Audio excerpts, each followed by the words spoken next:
What's her name? Juliette Nichols. In today's video, I'm going to be doing a performance analysis of Juliette Nichols portrayed by the magnificent actress Rebecca Ferguson in Silo on Apple TV.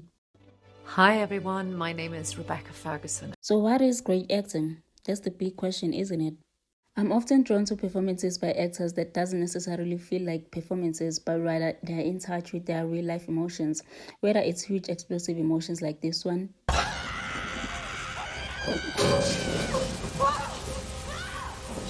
or subtle expressions they're trying to convey like this one here.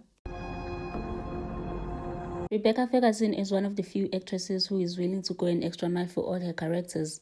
She has cemented herself as one of the best leading actresses in both film and TV industry.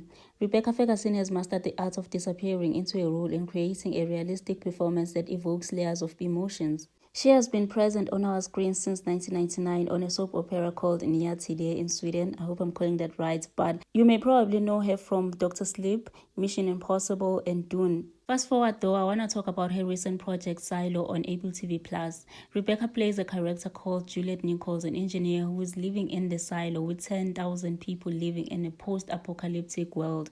Now hear me out, I wouldn't necessarily say Rebecca is an underrated actress, but I also wouldn't say she's getting the recognition that she deserves. What if everything you know to be true was just one big lie? For her character in Silo, she has this on-screen presence that I've never seen before. What she is bringing into this character is incredibly intentional.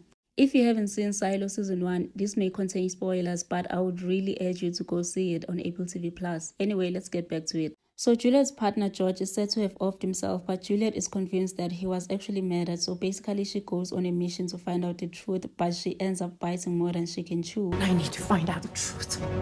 Computer George went off the stairs last night. They're saying suicide. The details in the way she walks, talks, and holds herself all help to construct the essence of Juliette Nichols. She doesn't even have to use dialogue or grand gestures to fully dominate. She fully commands the screen regardless. Let's talk about the first scene she appears on in Silo.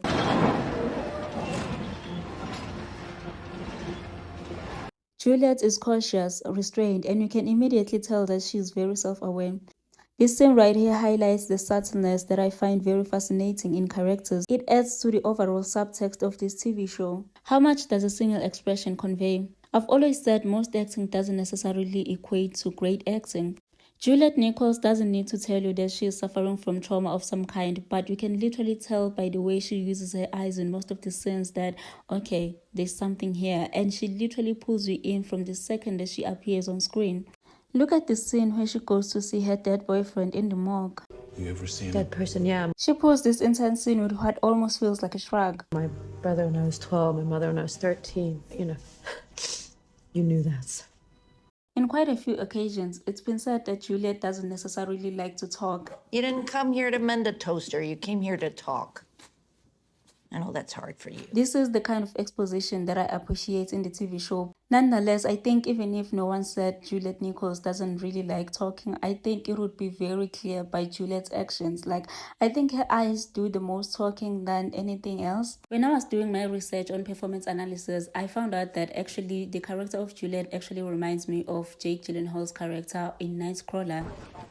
Will this be on television? And also Stanley Kubrick on The Shining. So what is the common denominator here? All those three characters are suffering from loneliness and trauma of some kind, which basically leads to suppressed emotions. And in the case of Juliette, she tries to navigate this life with grave on her shoulders. And the character's badass and cool. Rebecca Ferguson has spoken a couple of times on how she studied trauma in order to prepare for this role. I wanted to understand if it would change the mannerism of a person, how they move and how they speak, because I wanted to kind of find little ticks in her.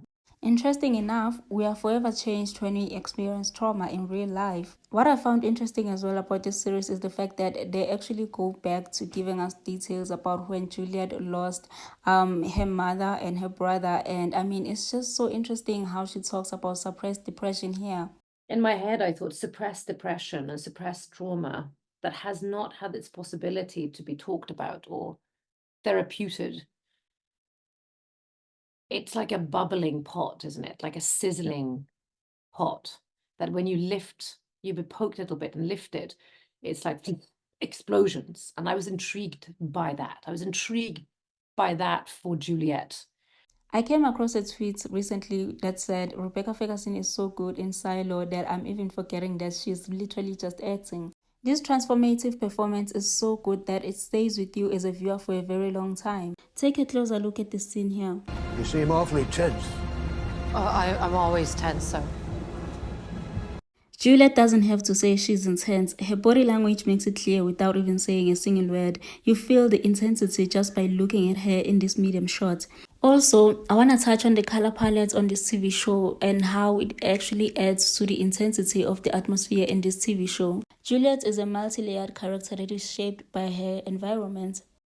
So I fell in love with the actual narrative of a world. In only a few seconds, Rebecca makes clear the defining characteristics of Juliette, which is something I admire, especially in the kind of environment that they are in. A lot of the most compelling components about the show are non-verbal.